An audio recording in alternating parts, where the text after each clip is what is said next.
नमस्कार. महाराष्ट्रीयन पंगतमध्ये आज आपण अगदी मौसूद आणि अगदी अचूक पद्धतीने छान ओल्या नारळाची वडी इथे तयार करीत आहोत.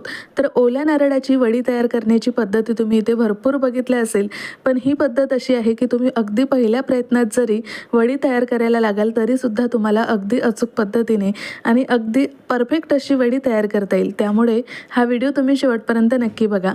आणि इथे बघू शकता छान मी इथे अगदी मौसूद अशा वड्या तयार केलेल्या आहे. तर अशाच वड्या तयार करण्याकरिता व्हिडिओ बघत राहा आणि रेसिपी तुम्हाला थोडी जरी आवडली असेल तर पटकन चॅनलला सबस्क्राईब करा आणि बाजूची बेल घंटा देखील नक्की क्लिक करा. तर इथे सगळ्यात आधी वडी तयार करण्याकरिता मी इथे 1.5 वाटी खोबऱ्याचे काप घेतलेले आहे. तर इथे खोबऱ्याचा जो काळा भाग असतो तो मी इथे काढून घेतलेला आहे. आता हे आपल्याला छान मिक्सर पॉटमध्ये टाकून याचे अगदी आपल्याला बारीक असे मिश्रण तयार करून घ्यायचे आहे. यामध्ये पाणी वगैरे टाकायची अजिबात गरज नाही. इथे बघू शकता छान मी इथे हे खोबरं किस असं बारीक करून घेतलं. आता ही सगळी पूर्वतयारी झालेली आहे. त्यानंतर सगळ्यात आधी कढईमध्ये आपल्याला ज्या वाटीने मी इथे खोबऱ्याचे काप घेतलेले होते त्याच वाटीने मी इथे अर्धा ते पाव वाटी इतकं पाणी घेतलेलं आहे. आता यामध्ये मी इथे त्याच वाटीने 1 वाटी साखर घेतली. आता हे आपल्याला छान असं मिक्स करून घ्यायचं आहे आणि आता साखर पूर्ण विरघळून घ्यायची आहे. तर इथे बघू शकता या पाकाला सुद्धा छान उकळी आलेली आहे. त्यानंतर आता जे आपण इथे खोबऱ्याचं वाटण तयार केलेलं होतं, म्हणजे जे आपण इथे खोबरं जे बारीक केलेलं होतं ते आपल्याला यामध्ये टाकून घ्यायचं आहे. आणि आता गॅस आपल्याला अगदी मीडियम करायचा आहे आणि आता हे आपल्याला असंच छान असं मिक्स करत राहायचं आहे. तर इथे नारळामध्ये सुद्धा भरपूर प्रमाणामध्ये दूध असतं, तर ते सुद्धा याला छान असं बघू शकता इथे भरपूर असं हे गिलसर झालेलं आहे. त्यामुळे आपल्याला हे असंच छान असं अगदी ड्राय होईल तोवर आपल्याला हे छान असं अगदी कमी गॅसवर मिक्स करत राहायचं आहे. तर इथे बघू शकता याला सुद्धा भरपूर असं पाणी सुटलेलं आहे आणि आता हे असंच छान असं आपल्याला मिक्स करून घ्यायचं आहे. आता इथे मी याच पद्धतीने 4 ते 5 मिनिट हे असंच मिक्स करत होते आणि इथे बघू शकता यामधलं भरपूर असं पाणी छान असं कमी झालेलं आहे. आणि इथे पुन्हा मी इथे पुन्हा 3 ते 4 मिनिट हे असंच मिक्स केलेलं होतं आणि इथे बघू शकता आता हे भरपूर असं ड्राय झालेलं आहे. तर अशाच पद्धतीने आपल्याला हे छान असं भाजून घ्यायचं आहे. आणि ते बघू शकता याच पद्धतीने आपण भाजल्यानंतर या वड्या अगदी अशा छान मौसूद बनून तयार होतात. अगदी अशा गिलसर वगैरे होत नाही. आता इथे अशाच पद्धतीने आपल्याला हे छान असं आपल्याला मिक्स करत राहायचं आहे आणि गॅस पुन्हा आपल्याला पूर्णपणे कमी करून घ्यायचा आहे.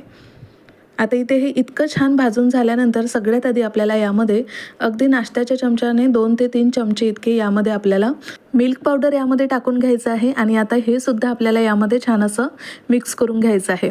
आता इथे मिल्क पावडर टाकल्यानंतर बघू शकता हे पुन्हा असं छान अगदी असं ड्राय झालेलं आहे. त्यानंतर अगदी हे 1 ते 1.5 मिनिट आपल्याला अशा पद्धतीने मिक्स करून घ्यायचं आणि त्यानंतर आपल्याला लगेचच इथे गॅस बंद करून घ्यायचा आहे. आणि हे असंच आता गरमागरम आपल्याला वडी थापण्याकरिता इथे तयार करून घ्यायचं आहे. तर इथे बघू शकता याच पद्धतीने आपल्याला हे वडी तयार करण्याकरिता हे मिश्रण आपल्याला छान असं तयार करून घ्यायचं आहे. इथे परफेक्ट असं वडी तयार करण्याकरिता मिश्रण आपलं बनून तयार झालेलं आहे. इथे बघू शकता चमच्याने याचा अगदी असा गोळा होत आहे. अशाच पद्धतीचं मिश्रण आपल्याला वडी तयार करण्याकरिता तयार करून घ्यायचं आहे. आता इथे वडी थापण्याकरिता मी इथे केळीचं पान घेतलेलं आहे किंवा तुम्ही एखाद्या ताटाला तेल किंवा तूप लावून घेतलं तरीसुद्धा चालेल. आता अगदी तुपाच्या हाताने मी इथे हे छान असं थापून घेत आहे. आता इथे तुम्ही डेकोरेटिंगसाठी पिस्त्याचे काप किंवा अशा पद्धतीचे मनुके सुद्धा ठेवू शकता. आणि हे आता गरम असतानाच याला आपल्याला अशा पद्धतीने छान असे काप देऊन द्यायचे आहे.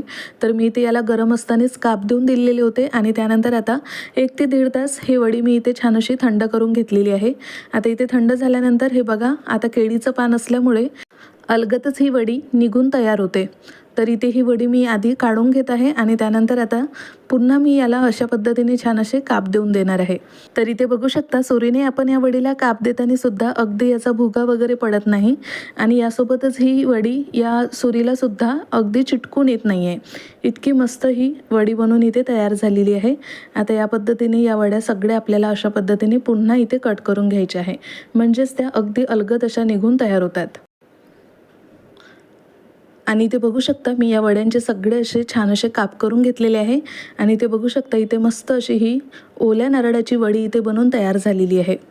अगदी मौसूद आणि अगदी पहिल्याच प्रयत्नात जर तुम्ही ही वडी बनवायला घ्याल तरीसुद्धा ही वडी अगदी मस्त अशी बनवून तयार होईल. तर इथे अगदी मौसूद अशी छान अशी अगदी ही ओल्या नारळाची वडी इथे बनवून तयार झालेली आहे. तर इथे अगदी परफेक्ट पद्धतीने तयार केलेली ओल्या नारळाची वडीची रेसिपी तुम्हाला कशी वाटली ती मला नक्की कमेंट करून सांगा. आवडल्यास लाईक करा, शेअर करा आणि महत्त्वाचं म्हणजे महाराष्ट्रीयन पंगतला सबस्क्राईब करायला विसरू नका. भेटूया पुन्हा अशाच एका छान नवीन रेसिपीसोबत. तोपर्यंत धन्यवाद.